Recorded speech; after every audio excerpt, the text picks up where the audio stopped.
Let's go to Tier 4. Caleb Williams, Drake Maye, Trevor Lawrence, Justin Herbert, C.J. Stroud, Jordan Love, and J.J. McCarthy. For you, Matthew, how big of a gap is there between Tier 3 and Tier 4? I think there's a little bit of one, but not that much, to be perfectly honest. I mean, again, Caleb Williams gets more rushing yards than you think. He had 9 different games last year with at least 30 or more rushing yards. We've talked about the improved offensive line, the drafting of Colston Loveland. We think Rome Odunze takes another step this year. Drake Maye.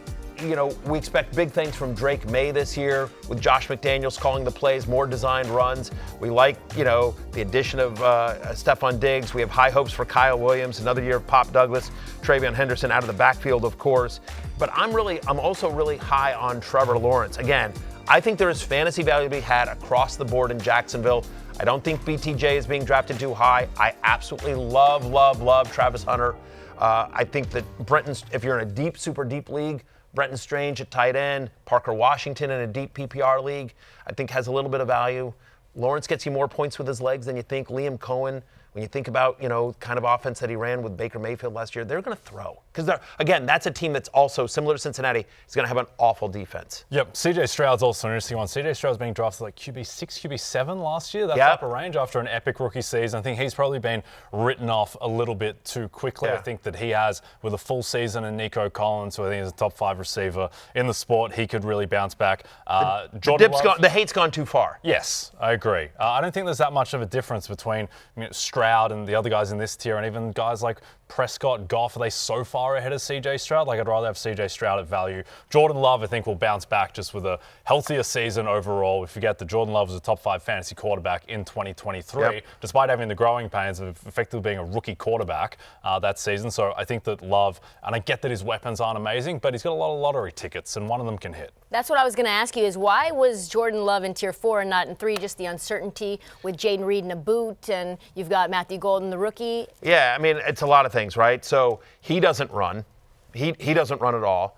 They want to run. They tend to be more run heavy with Josh Jacobs. LaFleur likes to play ball control offense. They have a pretty good defense. They're in a really tough division. He has had trouble staying healthy. Mm-hmm. And to your point, we're excited about Matthew Golden. I'm a believer in Matthew Golden this year, but we know Watson's out. Jaden Reed is banged up. Now he's going to try to play through the pain. We have not seen any kind of consistent production out of Dontavian Wicks or Romeo Doubs. We think Tucker Kraft is going to take a step this year and break through, but he's not proven either. So, but to your point, Trista, which is you're like, wait a minute, Jordan Love has been a top 5 fantasy quarterback at points in his career for periods of time. And I've got him at QB 19. I'm sorry? Got injured week 1 last year and never really recovered. Correct. So, to Jay's point, again, if he's fully healthy, this is somebody who is paid as one of the elite quarterbacks in the NFL, and we've seen it. We just haven't seen it for long stretches, but there's certainly a scenario, and that's why the difference between tier 3 and tier 4 is not really that great, and I keep saying it. If I don't get one of those 4 elite guys, I'm perfectly fine being literally the last guy to get a starting quarterback in my league. Yeah, before we get to Jake's question, and my answer to that question is going to be Jordan Love anyway, but to push back, and you're right, last year they ran the ball a ton. They were 31st in pass rate over expectation. Now, some of that is Malik Willis. Some of that, Josh Jacobs having a really good season. I think it was that Jordan Love just wasn't healthy the whole year. Yeah. Because in 2023, they were 10th in pass rate over expectation. So I think we're going to see a more balanced offense this year. I think they'll throw more, assuming Love stays healthy. Yeah, and I'll say this, interesting. I did my love-hate, my final love-hate last week. Please go read it on NBCSports.com, rotoworld.com. I'm a company man. But on my hate list for quarterbacks, I didn't have that many guys. And, I got crap for it. And I'm just there's so many good quarterbacks this year. There are so many quarterbacks where you could sit here and go yeah, I can see it. We have J.J. McCarthy at QB 20. Yeah, how he sneak in there in that 4th tier? You don't think he should be? No, I'm just because you got you got a Bryce Young, and we'll get to tier 5 in a minute, but a guy who kind of did a little something. And I'm asking, is it related to Justin Jefferson, Kevin O'Connell? What's the... Last year, Sam Darnold was left for dead and was a top 10 fantasy quarterback.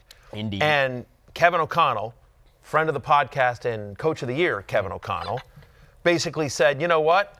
I could franchise tag Sam Darnold. I could try to work out a 2-year deal with guaranteed money in the first year and keep him around to sort of train J.J. McCarthy, But he was just like, no, we're good with a guy that they drafted, early in the first round 2 years ago. And so I'm banking on O'Connell's system, what I saw from McCarthy in college, and the weapons, with Jefferson and Hawkinson, and they just added Adam Thielen, and they're going to get Jordan Addison back in 3 games. And so, and Jalen Naylor had some moments. If he made Sam Darnold was left for dead and just signed a $40 million contract with a top 10 guy. Probably wouldn't even started if McCarthy doesn't get hurt. Yeah. A first-year quarterback has never had a better situation than J.J. McCarthy. Jake Trowbridge says, which of these Tier 4 guys has the best chance to finish as a top 5 fantasy quarterback, Matthew? Jay says Jordan Love. Because he already did it. Because he already did it. Who else would it be besides Jordan Love? I think it's honestly like if I have to pick one, I was going to say Caleb Williams. If I have to pick one, I think it's Caleb Williams. Like, there's a reason why he was drafted number 1 overall. You mentioned J.J. McCarthy has the best situation. Caleb Williams probably has the second best situation of a year 2 player. Of course, him and McCarthy part of the same draft class. Caleb did play last year. J.J. didn't. But Caleb, with all the weapons they've given him, new head coach, a fantasy-friendly head coach and play caller in Ben Johnson, really good offensive line. When Caleb Williams had time last year, even in that disaster of an offense, he was good. He can make all the throws. He runs more than you give him credit for. So I do think Caleb Williams, if he puts it all together, but I could see a scenario where Drake Maye, who had, in 60% of his completed games last year in a disaster in offense with no offensive line and no one around him, still scored at least 17 fantasy points. So with more designed runs for Drake Maye, I could see it. And Trevor Lawrence, again, it's an easy comparison just because they're both Jacksonville quarterbacks, but Blake Bortles, the Lord of Junk Time, Blake Bortles, was a top 10 fantasy quarterback for multiple years in Jacksonville because they'd get their asses kicked and then he would just throw up all this junk time. And I think Jacksonville will be better than that. But again, BTJ, a year from now, we're going to be talking about BTJ and Travis Hunter in the same breath that we talk about with Chase and Higgins. And, is this one of the best duos in Puka and Devontae Adams? They're going to be up there as among the elite duo wide receivers in the NFL. I think Lawrence, there's a good quarterback in there with Trevor Lawrence. People don't know this, Tristan, but if you say the words Blake Bortles 5 times, he appears just like the Candyman.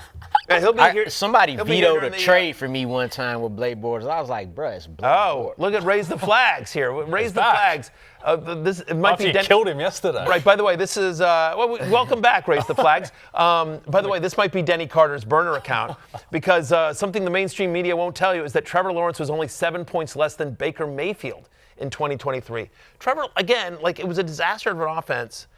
I'm in on the Jaguars as fantasy value this year, for sure. If you're high on Travis Hunter and you're high on BTJ, then why are we so low on Trevor Lawrence? Well, I ask the same question sometimes is why do we draft Jalen Waddle and Tyreek, but they don't like Tua? So I don't see what the difference is in Tua has proven more in this league than Trevor Lawrence has. I'll take the Jags duo of those two.